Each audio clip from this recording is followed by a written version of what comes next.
एक बड़े कांग्रेस के नेता ने बोला है गुजरात के लोग अनपढ़ है, अनएजुकेटेड है। हाँ, बहुत सही बोला है। उसमें उदास होने की बात ही नहीं है। रीज़न बिंग, आपको ना आपकी संस्कृति का नॉलेज है। You don't even know what your Upanishad and Vedas are telling you. आपको उनका मूल अर्थ भी नहीं पता है, ना आपने कभी उनका एक पन्ना भी पढ़ा है। अब जब ये बात उन्होंने बोली, तब यहाँ रूलिंग पार्टी के लोग उतर आए। ये क्या बोल दिया, क्यों बोल दिया? अरे भाई, तो वो तो देखो आप कितने पानी में हो। आप बात ऐसे करते हो जैसे सबने पीएचडी नहीं कर बैठी हो। गुजरात के लोग नो डाउट बिजनेस में बहुत आगे है, पैसा कमाने में बहुत आगे है, बट एक जगह पीछे है। वो है अपनी संस्कृति को समझना। अभी कॉरपोरेटर के इलेक्शंस चल रहे हैं। वही नेता वोट मांगने आपके वार्ड में आएंगे, पर क्या आपने उनसे एक सवाल पूछा? क्या उनको वेदास या उपनिषद का एक पन्ना भी पता है? जो इंसान अपने धर्म का नहीं हो सकता, वो आपके वार्ड का क्या होगा? जब आप ऐसे सर्टिफाइड क्लर्क्स को चुनते हो जिन्हें अपनी संस्कृति का एस भी नहीं पता, तो बाद में सोसाइटल सिक्योरिटी की भीख मत मांगना। लोग कहते हैं हमें क्या, हमारा बच्चा तो इंजीनियर है, टीसीएस में है। रियली? पुणे और नासिक का रिसेंट केस देखा। एक एजीएम जो खुद पॉश कमेटी की मेंबर थी, उसे अरेस्ट किया गया। क्यों? क्योंकि उसने ऑफिस में रिलीजियस कन्वर्जन और सेक्सुअल हरेसमेंट का साथ दिया। डिग्री ने उस विक्टिम को सैलरी तो दी, पर धार्मिक शील्ड नहीं दी। आपका नेता अनपढ़ है और आपका बच्चा सर्टिफाइड गुलाम। दोनों के पास रूट्स ही नहीं है, इसलिए दोनों को सिस्टम कुचल रहा है। Without roots you are just a high paid labour. ये मजाक नहीं है। केरला की रियलिटी देखिए, जियोग्राफिकल शिफ्ट देखिए। 1901 में वहाँ 70% हिंदू थे, आज 54%। कई डिस्ट्रिक्ट्स में हम माइनॉरिटी बन चुके हैं। क्यों? क्योंकि हमें सेक्युलरिज्म की बातें पढ़ाई, पर आत्मरक्षा भुला दिया। केरला हमारा फ्यूचर है, अगर हम आज वार्ड लेवल पर नहीं जाए। याद रखना, डेमोग्राफी बदलती है तो जियोग्राफी छीन जाती है। जब मैं हिंदू संस्कृति की बात करता हूँ, तब मैं जैन, स्वामीनारायण, मारवाड़ी, काठियावाड़ी, पंजाबी सभी की बात कर रहा हूँ।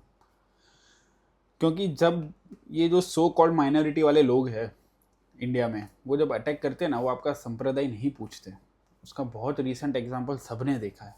अब पहलगाम अटैक हुआ तो ठीक है, कश्मीरी लोग को आए रास्ते पे, ये किया वो किया, पर एक बंदा भी वहाँ पे जब उसने बोला कलमा पढ़ो, जिन्होंने पढ़ के साइड में हो गए, किसी ने रोका नहीं कि ये हमारा भाई है, हिंदू भाई है। उसको ऐसे ही मरने दिया, कोई आवाज़ भी नहीं उठाया। तो फिर ये रोड पे आने का ढोंग क्यों किया? इसी को बोलते हैं सेक्युलरिज्म की गोली देना इंडियंस को, स्पेशली हिंदुओं को। हमें एवेंजर्स के कैरेक्टर पता है, पर चाणक्य नीति नहीं पता। हम एंटरटेन किए जा रहे हैं ताकि हम इवॉल्व ना हो सके। मैं बोलता हूँ वन सिविलाइजेशन वन शील्ड। मैं हिंदू पेरेंट्स से एक बात करना चाहता हूँ। उन्हें लगता है लव जिहाद का सॉल्यूशन पुलिस के पास जाने से होता है। मैं बोलता हूँ बिल्कुल गलत है। सबसे पहली चीज़ जहाँ से चालू होता है, वो होता है आपकी घर की संस्कृति।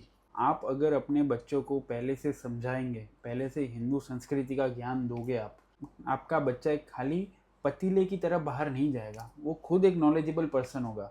अगर आपके बच्चे को नॉलेज ही नहीं है कि भाई आप कहाँ से हो, क्या आपका कल्चर है, आपकी संस्कृति में क्या है, अगर वो सारी चीज़ें पता ही नहीं होगी, तो कोई भी बाहर वाला आदमी आके आपके बच्चे को एजेंडा पढ़ा के चला जाएगा, फिर आप कुछ नहीं कर पाओगे।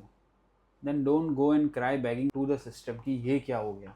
गलती जब आपकी है, आपको पता है कि हाँ ये ऐसी चीज़ें हो रही है, देन ट्रेंड है, क्यों छोड़ देते हो? आपकी जिम्मेदारी यहाँ ख़त्म नहीं होती है।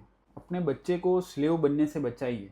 और फिर से बोल रहा हूँ, मैं यहाँ कम्युनिटी का मतलब हिंदू कम्युनिटी की बात कर रहा हूँ, ना सिंधी, ना गुजराती, ना पंजाबी, ना जैनिज़्म, ना मराठी। मैं छोटे छोटे कम्युनिटी लेवल की बात ही नहीं कर रहा हूँ, हम सब एक है। ये जो आपने अभी डिवाइड किया है ना, वो आगे जाके सबको इतना भारी पड़ेगा कि तब सब रोएंगे और बहुत लेट हो जाएगा। अभी भी समझा रहा हूँ, समझ जाइए।